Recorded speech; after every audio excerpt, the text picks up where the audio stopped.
Merci de votre fidélité renouvelée. Dites-moi tout, docteur, célèbre la journée mondiale du diabète avec les acteurs concernés autour de cette table. Selon ces spécialistes, je cite, le diabète est une maladie chronique dont les causes sont toujours pas précises et qui ne se guérit pas, mais quand même que l'on peut circonscrire les dégâts en maîtrisant les facteurs de risque, notamment le surpoids, l'abus de l'alcool, du tabac et associé à cela une alimentation équilibrée. Et juste, il faut également une activité physique régulière. Le 14 a été une journée de retrouvailles, de recueillement entre les acteurs de la santé. Qu'est-ce qui s'est passé le 14? Qu'est-ce qui a été fait? Qu'est-ce qui reste à faire? Quelles sont les précautions à prendre? Professeur Nabi Moussa Baldé, diabétologue, en service au CHU Donka, est notre spécialiste et notre invité du jour, excusez-moi. Et d'autres invités, vous le saurez tout à l'heure pourquoi ils sont présents sur ce plateau. Mesdames et messieurs, encore une fois, bonsoir et bienvenue. Bonsoir mes chers invités, merci d'avoir répondu respectivement notre invitation de répondre à la première partie de l'émission, c'est-à-dire la première partie de l'émission, les questions, mais également les téléspectateurs vont nous appeler au 620 58 90 73. En attendant la libre antenne, nous allons revenir à vous, chers invités, juste après ceci.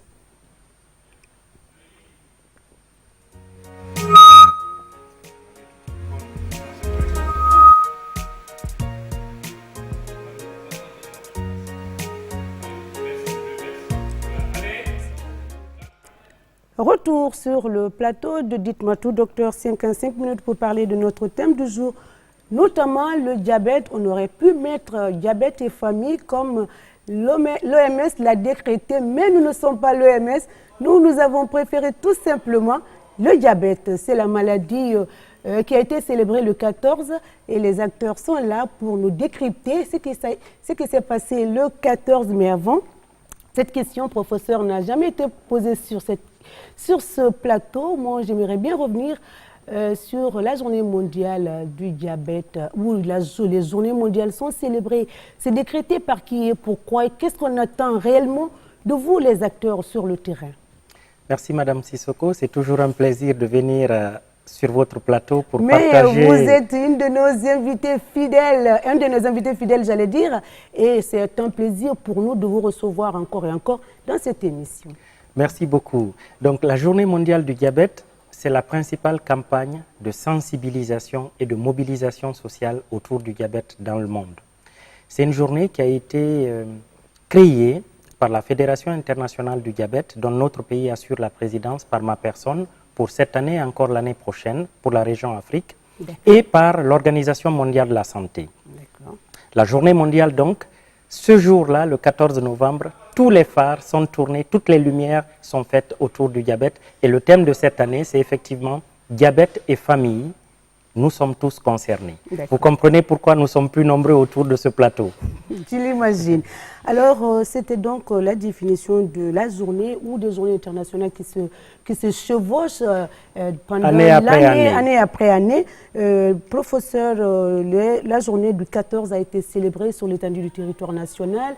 On a observé que toutes les unités de la capitale, centre sanitaire, ont servi de dépistage gratuit. Alors, vous qui êtes sur le terrain, aujourd'hui vous êtes là, qu'est-ce qui a été fait? Et nous étions derrière la cour. Qu'est-ce qui a été fait? Qu'est-ce qui reste à faire concrètement? Alors, à l'occasion de cette journée, nous avons fait une première. D'habitude, les journées mondiales sont célébrées dans les services spécialisés. Il y avait du dépistage qui était organisé à Conakry et en général, on avait 1 ou 2 sites au maximum.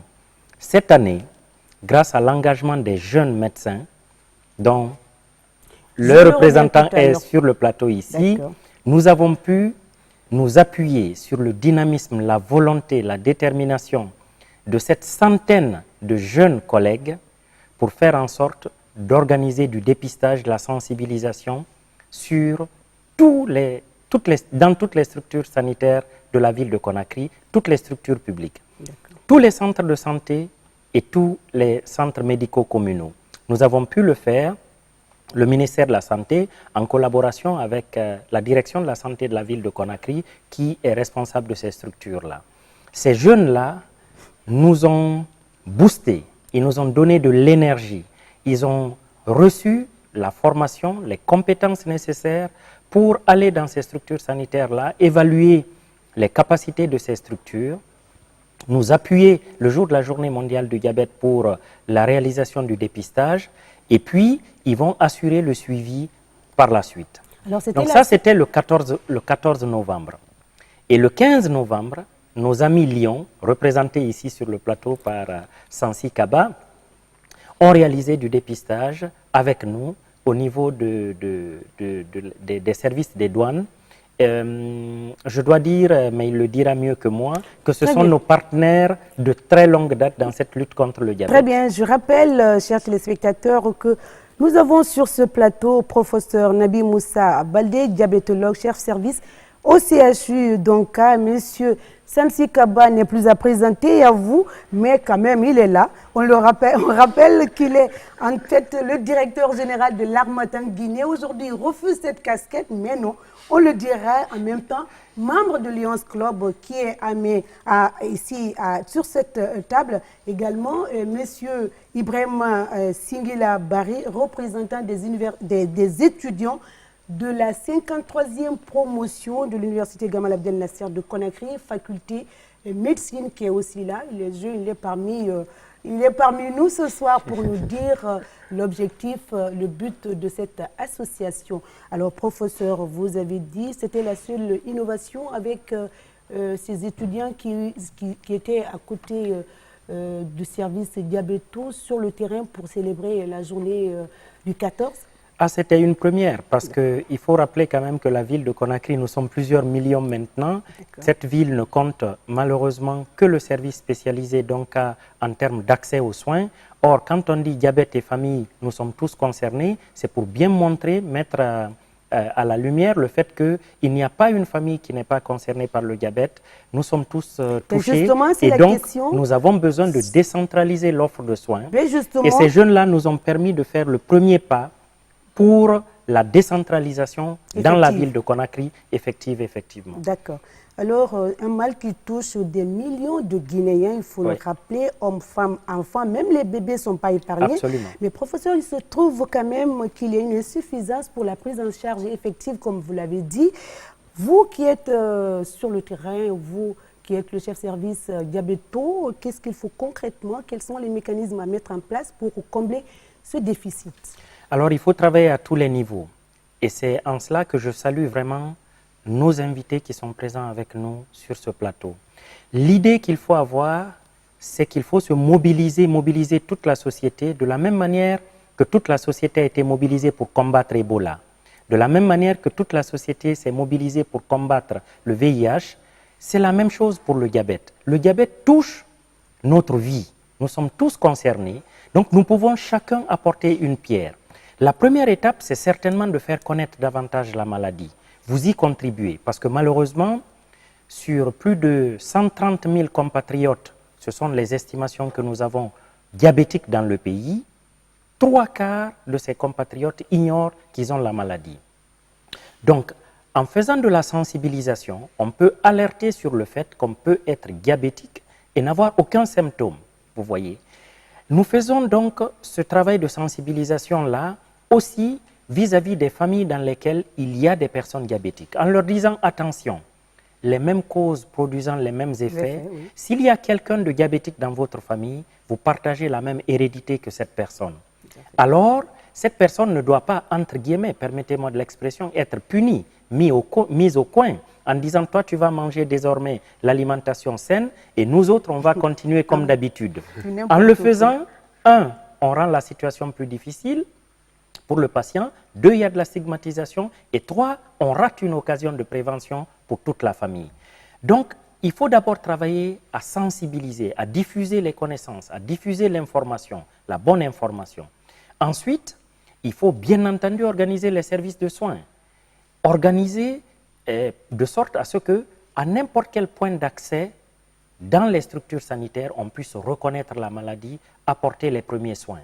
C'est ce que nous avons commencé avec la ville de Conakry et il faut saluer les efforts qui sont faits de ce point de vue-là par le ministère de la Santé.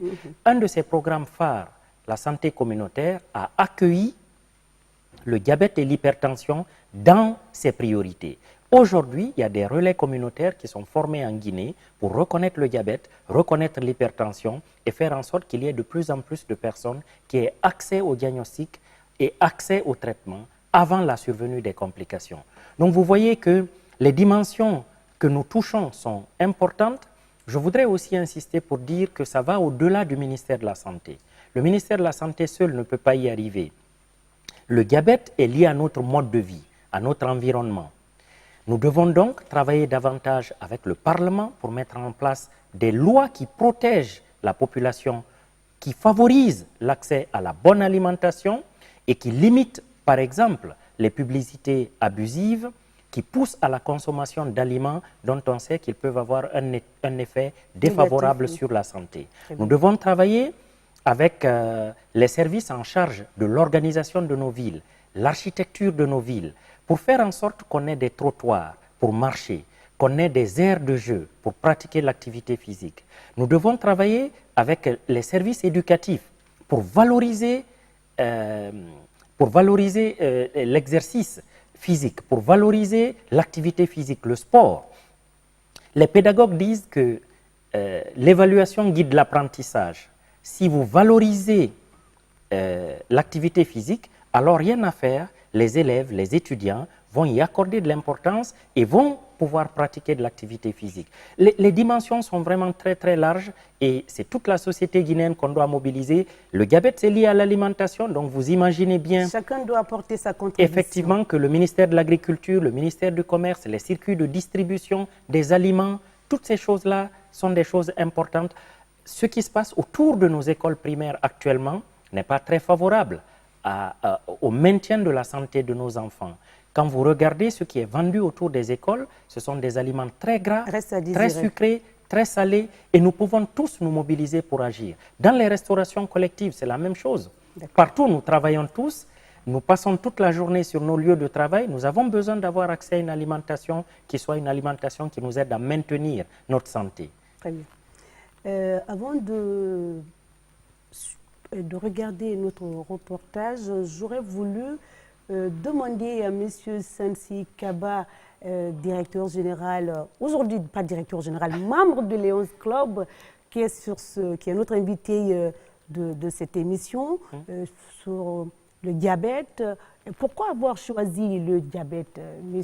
Sansi? Pourquoi avoir choisi d'accompagner le service diabétologie et notamment professeur Nabi Moussa?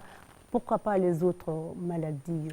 Écoutez, je vous remercie. C'est toujours un plaisir de partager un plateau avec le professeur Nabi Baldé, qui est spécialiste, et c'est très intéressant de l'écouter.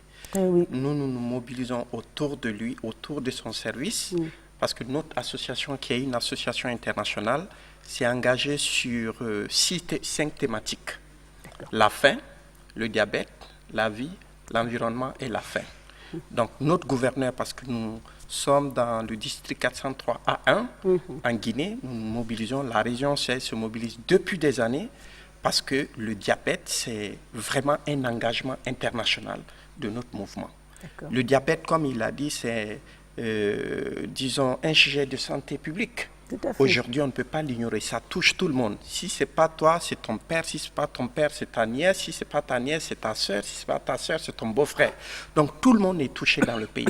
Donc, nous intervenons essentiellement dans la prévention, dans la sensibilisation, pour alerter qu'il y a danger dans le pays. Donc, nous, en tant qu'association, ce qu'on fait auprès de lui, c'est de faire en sorte que le message soit entendu par la population. Cette sensibilisation au niveau de Lions Club se passe comment et est organisée comment? Écoutez, on s'associe chaque année aux journées internationales du diabète, le 14, chaque année. Depuis quand ça a commencé? Depuis quand vous accompagnez, Lions Club accompagne le service diabète? Depuis près de 20 ans. Depuis près de 20 ans. Et nous, précisément, le Lions Club Conakry Montloura, a pour œuvre majeure tout ce qui est autour du diabète. Donc, avant la rénovation du CHU de Donka, on avait travaillé en sorte pour que l'unité pied diabétique soit complètement rénovée. Il y avait l'hôpital du jour. Avec nos amis de Sanofi, on a fait en sorte que nous nous associons pour trouver un espace correct pour permettre aux malades de venir la journée et de repartir chez eux le soir. Donc tout ça, c'est important. Ensuite, nous avons organisé un téléthon et ce téléthon nous a permis de faire une chanson de sensibilisation pour alerter, pour sensibiliser le peuple de Guinée. Et aujourd'hui, cette chanson tourne dans le monde entier. Chaque fois, la Guinée est citée en référence. Et c'est tout un plaisir de voir que le candidat guinéen est aujourd'hui président de la Fédération internationale du diabète Région Afrique. Il fait notre fierté. Et nous sommes vraiment très très heureux au niveau des Lions pour accompagner. L'année dernière, nous étions au camp. Cette année, nous étions à la direction générale des douanes. Tout ça pour porter le message. Parce que c'est un danger. Si ce n'est pas pris en charge très tôt, ça a des conséquences sur plusieurs organes néfastes. Donc nous, en tant qu'association, puisque c'est un engagement international, nous nous mobilisons autour vraiment des spécialistes pour faire passer le message. Et dans des messages forts, surtout. Des messages forts. Et au niveau de notre association, il y a des médecins, il y a des pharmaciens qui nous donnent souvent vraiment pas mal de choses pour mettre au service des malades. Et nous avons beaucoup de projets. Prochainement, nous avons envie de créer la maison du diabète en Guinée. Nous avons cherché le financement, puisque notre organisation, il y a des entités. Amitié Village nous a demandé de faire ce projet. Nous avons envoyé. Et bientôt, nous aurons un financement pour créer la maison du diabète en Guinée. Comme cette la maison du livre. Oui, c'est ça. Exactement. Monsieur Senti, votre cible, c'est des fonctionnaires, c'est les gens du bureau, c'est la population moyenne. Nous, notre association est au service de la communauté. Très bien. Nous servons. Donc, c'est tout le monde. De l'enfant, le professeur l'a dit, hein, un enfant peut être diabétique. Et un enfant diabétique a besoin d'insuline. C'est pourquoi il faut les protéger, il faut les aider. Et cette loi, nous allons nous battre auprès d'eux au niveau du Parlement pour que vraiment ces enfants aient accès aux soins. Parce que sans insuline, ces enfants ne peuvent pas vivre. Et si vous voyez que le 14 novembre a été retenu, parce que ceux qui ont découvert l'insuline, c'était un 14 novembre, un Canadien, une équipe. Donc il fallait célébrer cette journée mondiale pour dire que la recherche a abouti à quelque chose de très très intéressant pour sauver ces enfants-là. Les autres prennent des comprimés, doivent faire attention, doivent faire du sport, faire des choses. Mais nous, essentiellement, nous allons continuer à surveiller tout le monde, des enfants aux plus vieux. Donc c'est toute la population. Très bien.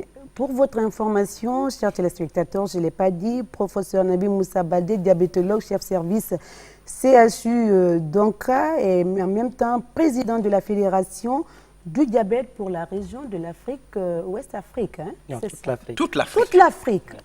C'est ce qui manquait à l'information. Nous allons suivre le reportage de 14 novembre 2018 sur le diabète.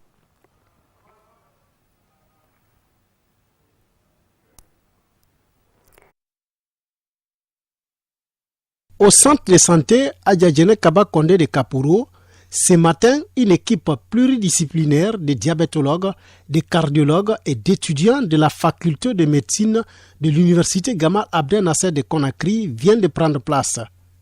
Des patients de tout âge et catégories socio-professionnelles se font consulter du diabète. Quand nous prenons par exemple ce que nous consommons, on a vu maintenant que tout ce que nous consommons actuellement est composé de produits chimiques.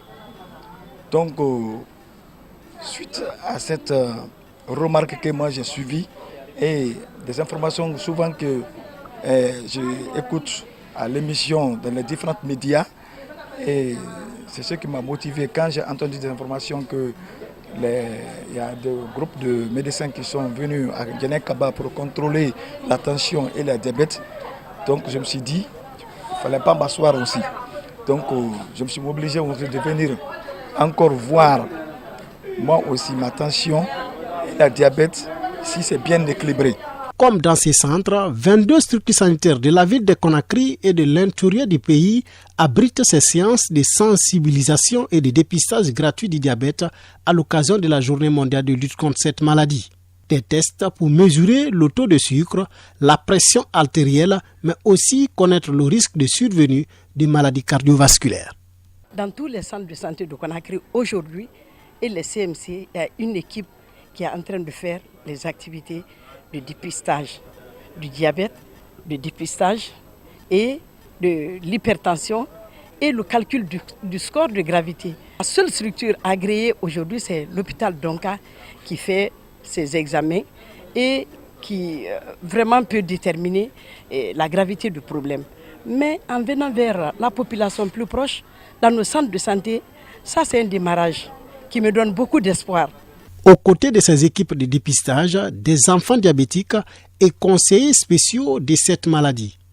Ils sont venus eux aussi apporter leurs conseils aux volontaires venus se faire dépister. Les facteurs de risque les plus connus, c'est la mauvaise alimentation, c'est l'excès de poids, c'est le tabac, c'est le manque d'activité physique. Donc quand on lutte contre ces facteurs de risque-là, on diminue son propre risque d'être malade du diabète ou de l'hypertension. Malgré les efforts du gouvernement et ses partenaires, le diabète reste un problème de santé publique en Guinée, faute du nombre limité de centres de prise en charge. La pathologie touche plus de 100 000 personnes à travers le pays, selon le ministère. Sur le plateau de Dites-moi tout, docteur, cette fois-ci, nous allons nous orienter vers M. Singila Barry, le président de l'association des étudiants de la 53e promotion des étudiants en médecine. Alors, parlez-nous un peu de votre association, le but recherché, pourquoi avoir créé une telle association. C'est beaucoup de questions à la fois, mais essayez de répondre. D'accord, merci beaucoup Madame Sissoko. Je vais essayer d'aller pas à pas. D'abord, pourquoi cette association? D'abord, c'est de coutume en faculté de médecine.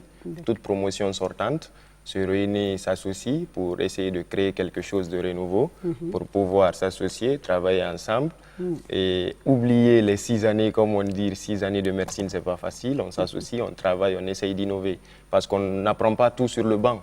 Donc on apprend autre chose après les 6 années de médecine. Donc on s'est associés ensemble, à rappeler qu'on est une promotion qui a 13 nationalités, donc l'Afrique de l'Ouest, de l'Afrique centrale, de l'Afrique australe, on est très représentatifs. Donc nous tous, on s'est associés avec ces cultures-là pour travailler ensemble, pour essayer de faire quelque chose, une innovation au sein de nous. Et c'est comme ça qu'on a créé l'association. Et on a créé un slogan, c'est quoi? Ensemble pour l'excellence. Parce que l'excellence, c'est quelque chose de très important. Et si vous voyez même, pour revenir à la journée mondiale du diabète, derrière les shirts, il y avait la P53 s'engage pour l'excellence. Parce que la médecine, c'est un vaste monde. Et un monde dans lequel on ne peut pas s'investir au hasard. Il faut essayer d'avoir des personnes ressources, des personnes qui puissent nous engager, des personnes qui puissent nous aider à réussir ce qu'on veut. C'est dans cette optique même qu'on s'est mis à la tâche, qu'on a dit qu'on va aider la communauté. On est des jeunes médecins, on est dynamique, on peut aller sur le terrain, aller vers la population, discuter avec eux, échanger avec eux, pour les montrer le peu de connaissances qu'on a acquises. Donc être au service de la communauté dès le début. Donc en un mot, c'est comme ça qu'on s'est réunis autour de cette association. Et notre objectif, c'est quoi? C'est essayer d'apporter des changements positifs au sein de la communauté. Parce que à travers surtout les maladies non transmissibles, il y a beaucoup de maladies transmissibles. Depuis des années, les gens s'intéressent à ça. Mais on a remarqué ces dernières années, dans nos familles, dans notre promotion, sur les 80% des étudiants ont des parents diabétiques. Personnellement, dans ma famille, toute la famille maternelle, tout le monde est diabétique. J'ai des nièces, des cousines, des tantes qui sont diabétiques. Donc, on s'est dit, mais c'est pas normal. On est des médecins, on s'intéresse aux infections sexuellement transmissibles et on oublie les maladies non transmissibles. Surtout le diabète, qui est en train beaucoup de prendre du terrain et de gagner de l'affluence. Surtout ça. Donc, on s'est mis dans cette optique-là. Et cela ne pouvait pas se faire aussi sans l'aide de nos chers maîtres, surtout le professeur Nabi Moussa Baldé. C'est une personne très ressource, un scientifique. On est venu, on lui a exposé le problème et on lui dit voilà ce qu'on veut faire. Il nous a accompagnés. Donc c'est grâce à lui, d'une partie, parce qu'il a permis de réunir autour de nous aussi certains de nos chers maîtres des autres services, que ce soit la cardiologie, que ce soit la diabéto, que ce soit la cancérologie. Donc ce sont des services qui sont impliqués dans les maladies non transmissibles. Donc notre notre objectif était de se lancer dans ce domaine-là, les maladies non transmissibles, pour essayer d'apporter notre petit grain de sel dans ce domaine-là, surtout ça. Monsieur Singila, qui vous êtes-vous en tant qu'association? Bon, nous sommes les étudiants de la 53e promotion de médecine, la promotion sortante de l'année 2017-2018 de l'université Gamal Abdel Nasser de Conakry. Donc nous sommes des jeunes étudiants d'abord, il nous reste beaucoup à parcourir. Mais cela ne se fait pas, comme je vous l'ai dit, sans l'aide de nos chers maîtres qui ont passé beaucoup de temps à nous former dans les classes. Mais on n'apprend pas tout sur le banc, c'est ce que les gens ne comprennent pas. Non, je veux parler de l'accompagnement financier parce que c'est vrai que les formateurs sont là, mais vous êtes sur le terrain, vous avez des messages à faire passer à Conakry à l'intérieur, c'est ce qu'il a dit tout à l'heure. Alors, qui vous soutient, vous? D'où vient ce financement pour les casquettes, pour l'organisation, tout cela? C'est nous-mêmes d'abord. D'accord. Je pense, Madame Sissoko, ça mérite d'être souligné. C'est en cela que je trouve que ces jeunes-là sont remarquables et donnent de l'espoir. Ces jeunes-là se sont mobilisés, comme il l'a dit, tout seuls. Ils ont décidé de s'attaquer à une question. Ils ont été chercher les personnes ressources pour les aider à faire cela. Et contrairement à la plupart des situations dans lesquelles les gens veulent avoir le t-shirt, la casquette, etc., qu'on leur offre, ils ont mis la main à la poche, cotisé eux-mêmes pour faire ces t-shirts que vous voyez là, à l'occasion de la Journée mondiale du diabète. Et le peu de ressources que le service et la fondation que j'ai mise en place ont pu mobiliser ont été mis directement aux soins qui ont été apportés aux patients. Et eux, ils ont mis l'argent à la poche pour tout ce qui est matériel de communication, etc. Ils ont été discuter avec des journalistes, ils leur ont proposé de leur faire du dépistage pour pouvoir avoir accès aux médias. Monsieur Singila, oui, madame. Nous, vous n'étiez pas ici. Lors du 14, lors du dépistage gratuit, on n'en a pas profité. Qu'est-ce qui s'est passé? Bon, comme professeur vient de le dire, mon cher maître, on était très occupés sur le terrain. Occupés au point de nous oublier, non? Bon, on ne vous a pas oublié parce que vous êtes passé dans certains centres. Par exemple, à Koloma, vous étiez là-bas. Il y avait nos amis qui étaient là-bas, des représentants. Au centre de santé de Lambagne aussi, vous êtes passé là-bas. Mais moi, j'étais du côté de Dabompa. Donc, je supervisais de ce côté-là aussi. L'année prochaine, mais la RTG n'a pas été oubliée. Hein. Oui. Nous avons fait, il y a 3 ans, une grosse campagne de dépistage ici, à la RTG. Et la RTG sait qu'elle peut compter sur ses nombreux spécialistes et professionnels. Et même s'ils viennent au niveau du Lions Club, aujourd'hui, pas mal de membres ont leur glycomètre, peuvent les aider. Et Inch'Allah, dans les prochains jours, on va faire un don ici, des minimums d'équipement pour permettre de faire le premier soin ici. C'est ce que je voulais entendre, c'est fait. Monsieur Sensi Kaba, membre de Lions Club, aujourd'hui vous êtes engagé à aider le service diabéto. Quelles sont vos autres perspectives pour la sensibilisation? Les formations ont été faites. Qu'est-ce que vous prévoyez dans le futur pour aider écoutez, je vais encore revenir sur ce qui a été fait. Je pense en partenariat avec ce service, on a pas mal de formations qui ont été faites et qui vont continuer. Parce que pour nous, la Guinée a une belle expérience dans ça, à travers le professeur. Il va dans plusieurs rencontres, dans plusieurs pays. Donc il faut qu'il vende l'expertise guinéenne. Et pour nous, il ne doit pas faire ça seul. Il doit former, continuer à aider d'autres jeunes comme cette 53e promotion, les former, les inciter à s'intéresser à une telle maladie. Donc on va continuer à accompagner dans la formation. Vu qu'il y a des enfants dans cette maladie et qui sont touchés par cette maladie, avec le professeur toujours, on a envie de continuer à faire les colonies de vacances parce que ces enfants sont souvent rejetés. Sont discriminés. Les enfants malades du diabète? Oui, les enfants malades du diabète. Il faut les faire sortir, souvent ensemble avec d'autres enfants, pour créer vraiment une belle ambiance, pour qu'ils ne se sentent pas exclus de la société. Donc, ces colonies de vacances, ces actions vont continuer. Et nous prenons l'engagement au niveau du Lions Club de démultiplier ce genre et faire en sorte que les enfants puissent se rencontrer, puissent discuter, échanger, voyager, pour faire les choses ensemble, pour démystifier la maladie. Parce qu'avant, les gens cachaient leur diabète. Aujourd'hui, il ne faut pas cacher, c'est une maladie comme toutes les autres. On peut vivre avec. Il faut dire aux gens que vraiment, on peut passer toute sa vie si c'est pris en charge. Il ne se guérit pas, mais on peut ménager son diabète. Bien sûr, contrôler. Il a dit on peut se faire sortir les enfants diabétiques, mais professeur, le chiffre chez les enfants augmente. Oui. Est-ce qu'il y a un centre spécialisé pour eux, pour ces enfants malades, afin de les vraiment redonner confiance, leur rassurer? Parce que quand un enfant apprend qu'il a le diabète, à part les nouveau-nés qui naissent avec le diabète, c'est un choc pour lui. Psychologiquement, il est traumatisé. Est-ce qu'il y a un centre spécialisé pour les rassurer et affronter la vie, dire que c'est une maladie comme toutes les autres maladies? La prise en charge du diabète de l'enfant est une des priorités et une des fiertés du service de diabétologie. Nous avons un centre d'excellence à Conakry qu'on a mis en place avec les collègues pédiatres et nous avons des antennes dans tous les hôpitaux régionaux de la Guinée, ce qui a permis de sauver beaucoup d'enfants. Nous sommes passés de 44 enfants en 2010 à plus de 700 enfants recensés et suivis actuellement. Donc vous voyez le progrès.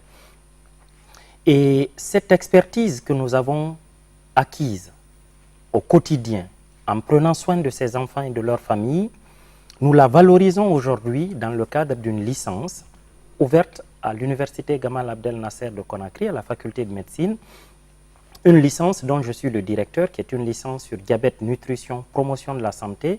C'est une licence qui a été mise en place pour préparer la riposte à l'ampleur de cette maladie. Parce que vous savez que le diabète est lié à l'alimentation, donc à la nutrition, et c'est lié aussi aux habitudes de vie, donc la promotion de la santé, vous voyez le lien.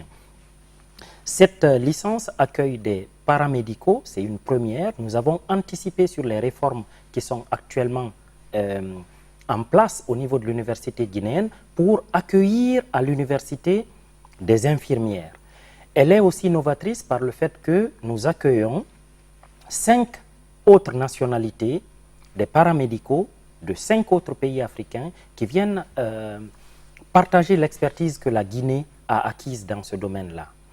À travers la Fédération internationale du diabète, nous avons actuellement en cours un projet dans lequel nous allons regrouper en Guinée des enfants diabétiques de tous les pays francophones d'Afrique pour les former sur la sensibilisation et le plaidoyer, pour faire en sorte que ces jeunes enfants malades du diabète, mais qui vivent parfaitement bien, qui ont une scolarité extraordinaire, qui sont épanouis, que ces enfants-là aussi puissent porter le message du diabète au sein de leurs pays respectifs, au sein de leurs parlements respectifs, au sein de leurs gouvernements respectifs, au sein de la société de ces pays-là, pour faire en sorte de mettre à la lumière le diabète et faire en sorte que l'accès aux soins soit une réalité, l'accès aux médicaments soit une réalité. Très bien. Monsieur Camara, est-ce que c'est la deuxième partie? Le numéro est déjà affiché, est déjà affiché, les téléspectateurs commencent déjà à appeler. Mais moi, j'aurais voulu demander à monsieur Camara s'il a... Monsieur Barry, excusez-moi, s'il a un message à faire passer avant de prendre les différents appels. J'ai un message très important à passer. Allez, vas-y. Le message important à passer, c'est que nous, jeunes médecins, sortant de la faculté de médecine, devons nous unir dès que nous sortons pour faire face à ces maladies-là. Et cela ne peut pas se faire sans l'aide de nos chers maîtres, bien sûr, que je tiens toujours à remercier. Parce que dans cette optique-là, nous devons nous battre, nous devons nous engager, nous devons faire de telle sorte que cette réalité ne soit pas une réalité virtuelle comme on aime le dire. Hier, je me disais que c'était impossible de faire tout ça. Aujourd'hui, je suis tellement fier de cette promotion parce que c'est grâce à nous qu'on a pu recueillir beaucoup de statistiques au niveau de 21 centres de santé à Conakry. C'est grâce à notre propre effort. On n'a pas demandé, on n'est pas allé courir derrière les gens. On est allé dire, aidez-nous. Il ne faut jamais attendre les autres. Il ne faut jamais attendre les autres en un mot, allez sur le terrain. Donc je tiens beaucoup à passer ce message-là. Levez-vous, battez-vous. Nous, jeunes médecins que nous sommes la relève de ce pays de demain. Mais cela ne peut pas se faire en restant de notre côté. Donc venons auprès de nos chers maîtres. Ils peuvent nous enseigner, ils vont nous enseigner, ils vont le faire, ils sont disponibles. Mais l'engagement doit venir de nous. S'ils ne voient pas notre engagement, ils ne peuvent pas nous aider. Il ne faut pas faire comme ce que la tortue aime faire. Quand tu mets le feu... La tortue un peu, on connaît l'adage. On va prendre... D'accord, la tortue un peu, qu'est-ce qu'il aime? Bon, la tortue, c'est-à-dire, la tortue, quand elle voit un danger, elle préfère se cacher dans sa carapace. Alors que nous, le danger qui est là, ce sont les différentes pathologies. Nous devons faire face à ces pathologies, aller vers les populations qui les détiennent pour pouvoir contrôler leur évolution et les limiter dans le temps et dans l'espace pour que demain, les enfants de demain, nos jeunes frères de demain, la génération de demain puissent venir dans un monde beaucoup plus épanoui. Plus épanoui et plus sain. Hein? Plus sain. Ouais. Il faut connaître les enfants sains, il faut que la population soit saine. Ça, cela ne peut pas se faire sans ce que vous êtes en train de faire sur le terrain. On va prendre donc cet appel. Allô? Allô? Oui, bonsoir, messieurs. Comment allez-vous? Oui, votre nom, d'où vous nous appelez? C'est Dr Goypogi Michel, j'appelle depuis Lansana. Oui. Vous avez une question pour nos différents invités là? Non, c'est juste de remercier le professeur parce qu'il m'a enseigné. Bon, il y avait une équipe qui était dans notre centre. Juste de les remercier du travail qu'ils sont en train de faire. Merci à vous aussi d'avoir appelé.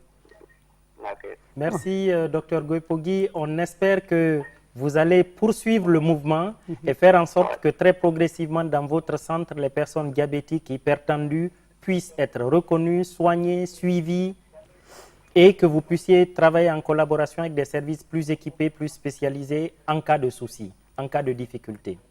Alors, je pense que ça, c'est très important. Ce n'est pas que le dépistage. Il faut suivre, éduquer, sensibiliser, aller jusqu'au bout. Et nous, au Lions Club, c'est ce qu'on fait. Je vous ai dit que c'est 5 engagements sur le plan international. Donc, le diabète fait partie de nos priorités.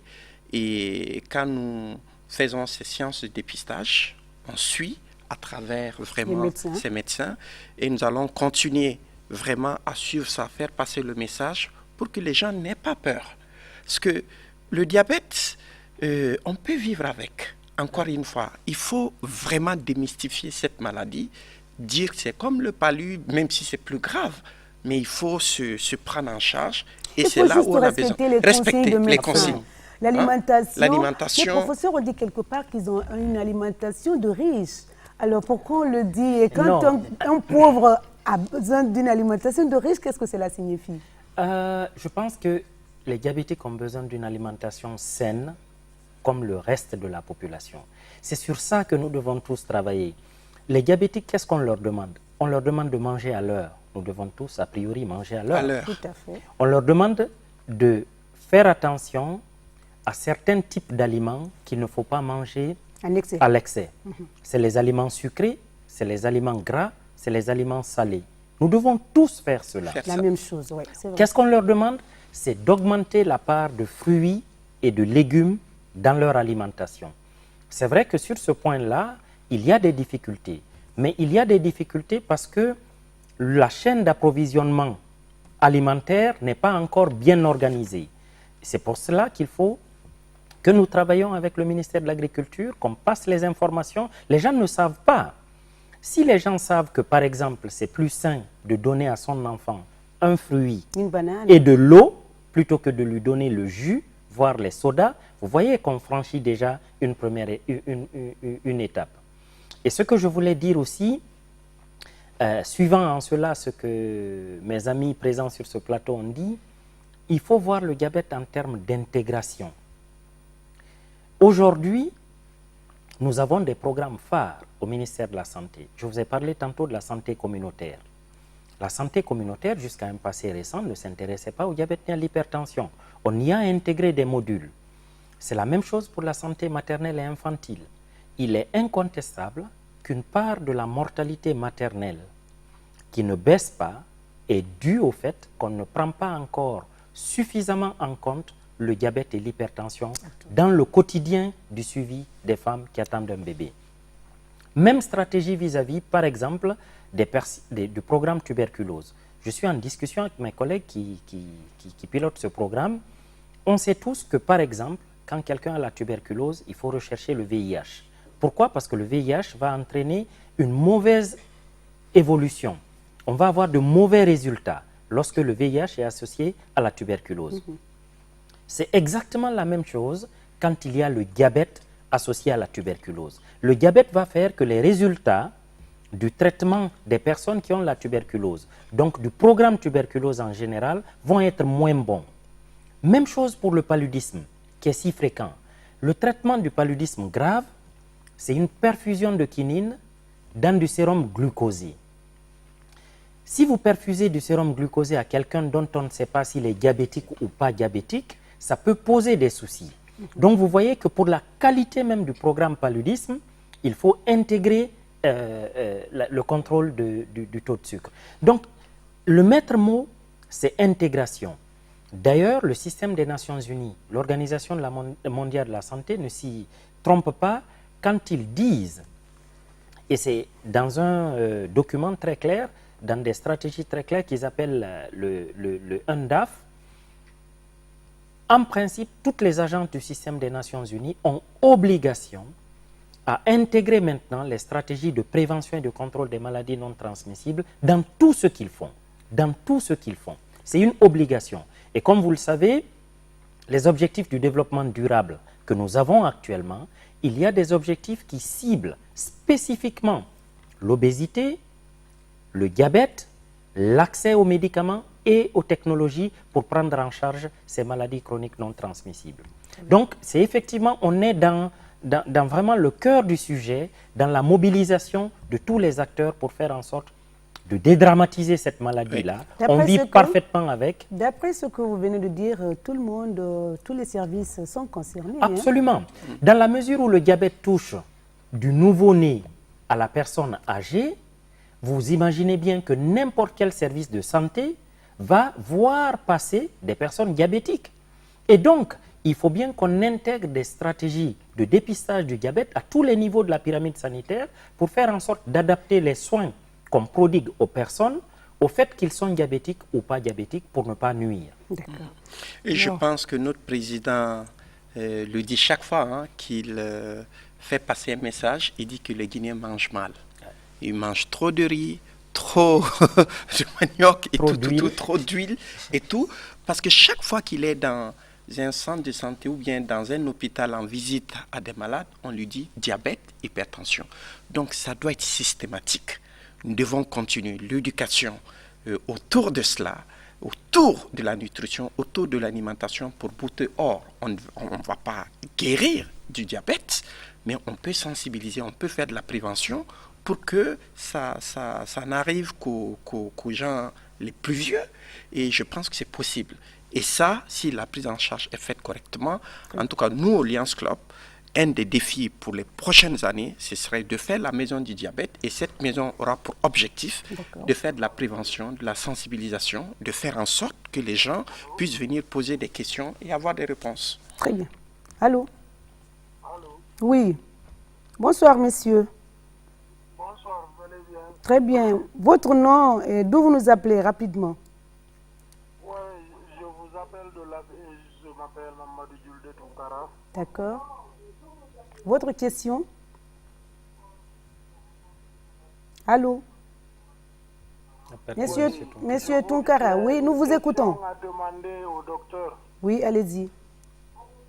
Oui, le mois passé, je me suis allé à l'hôpital. Je me suis allé à l'hôpital, donc j'ai fait un test de dépistage de diabète. J'étais à 75. Donc la troisième journée, on m'a dit de me rendre aussi. Je suis allé, on a fait une autre test qui est sorti de 1,75. La troisième fois, je suis passé aussi, on a fait un autre test, donc je suis revenu à 1,25. Donc, je voudrais demander au docteur, est-ce que je suis diabétique ou bien c'est un taux de sucre qui est... Bon, je me pose la question parce que jusqu'à présent, je suis à 1,25. Jusqu'à présent, 1,25. Il est là, professeur Nabi Moussa. Merci, monsieur Tonkara. Il est très probable que vous êtes diabétique, en effet. Et ça me permet d'insister sur un point que nous avons dit à l'entame de cette émission. On peut parfaitement être diabétique et ne ressentir aucun symptôme. M. Tunkara nous a dit qu'il a été à l'hôpital, il ne nous a pas dit qu'il avait mal ou qu'il se plaignait de quoi que ce soit. Et donc, ce point-là est très, très important. Pendant longtemps, comme vous le savez, à toutes les émissions, on nous demande c'est quoi les signes du diabète, c'est quoi les signes du diabète. Aujourd'hui, nous avons changé notre fusil d'épaule. Tout à fait. Quand cette question arrive, qu'on nous demande c'est quoi les signes du diabète, on répond en disant c'est pas de signe. C'est pas de signe. Parce que c'est la situation la plus courante. D'accord. Et ça montre la difficulté en fait. Parce que les personnes ne ressentent des symptômes que quand le taux de sucre est très élevé. Or, il ne faut pas attendre que le taux de sucre soit très élevé, qu'on mette sa vie en danger avant d'avoir le diagnostic. Quand on n'a pas de symptômes, il faut croire les tests qui sont faits. Lorsqu'ils sont faits dans une structure sanitaire, que par 2 fois on dépasse 1,26, alors effectivement on est diabétique. Monsieur Tunkara est diabétique et mérite d'être soigné comme il faut. Il ne faut pas qu'il ait peur. Rapidement, le dernier mot, professeur Nabi. Il ne faut pas qu'il ait peur. Il peut être pris en charge et il peut continuer ses activités sportives. Et on dit un corps sain dans un esprit sain. C'est très important. En tout cas, nous, membres du Lions Club, le dernier message, nous, membres du Lions Club, on est engagés auprès du professeur, auprès des spécialistes pour faire passer le message du diabète, et nous allons les accompagner au niveau du Parlement, au niveau des textes législatifs, au niveau du gouvernement et au niveau des services juridiques pour pouvoir vraiment faire passer le message du diabète. Un petit mot, c'est fini là, Monsieur Barry. Bon, merci beaucoup. J'aimerais d'abord dire que tout ceci ne serait possible sans remercier nos chers maîtres. C'est grâce à eux que nous avons réalisé cette journée mondiale du diabète, de l'université Gamal Abdel Nasser de Conakry, la direction de la santé de la ville de Conakry, tous les chefs, les directrices communaux, les directeurs communaux et les chefs de centre. Et je tiendrai à informer tout le monde aussi que nous, étudiants de la 53e promotion de médecine, sur les maladies non transmissibles, que ce soit le diabète, que ce soit l'hypertension, que ce soit le cancer, nous nous engageons massivement à essayer de se battre pour essayer de réduire, pour essayer de cerner ces maladies-là pour le bien-être de la population. Dernier mot, professeur, ne soyez pas trop long. Dernier mot, je ne vais pas être très long, c'est vraiment vous remercier. Vous remercier de l'opportunité que vous nous avez offerte de montrer que le diabète avait beaucoup de facettes. Ça ne se limite pas aujourd'hui, on est ensemble. Et qu'il y a besoin que nous mobilisions les différentes entités que nous sommes dans la société pour vraiment combattre cette maladie-là qui peut être contrôlée et qui peut être prévenue. Combattre cette maladie qui peut être contrôlée et prévenue, c'est le dernier mot du professeur Nabi Moussa. Je termine par vous. Je rappelle, chers téléspectateurs, que nous étions avec Monsieur Ibrahim Souri Singila Barry, représentant des étudiants de la 53e promotion de l'université Gamal Abdel Nasser de Conakry, faculté médecine, et Monsieur Sansi Kaba, membre de Lions Club. C'est cette casquette qu'il préfère cet après-midi. Ouais. Voilà. Et nous terminons avec notre cher professeur Nabi Moussa Baldé, diabétologue, chef service au CHU Donka et président de la Fédération du diabète pour la région de l'Afrique. C'était tout pour ce dimanche. Merci à l'équipe technique qui m'accompagne pour la réalisation de cette émission. Je profite pour dire prompt rétablissement à ma belle Madame Sidibé Naïtou Sangaré depuis Lambani qui était hospitalisée. Mais nous te souhaitons un prompt rétablissement. On se retrouve la semaine prochaine pour développer un autre thème. Merci à tous. J'espère que vous avez été ravis et servis. Allez, à très bientôt.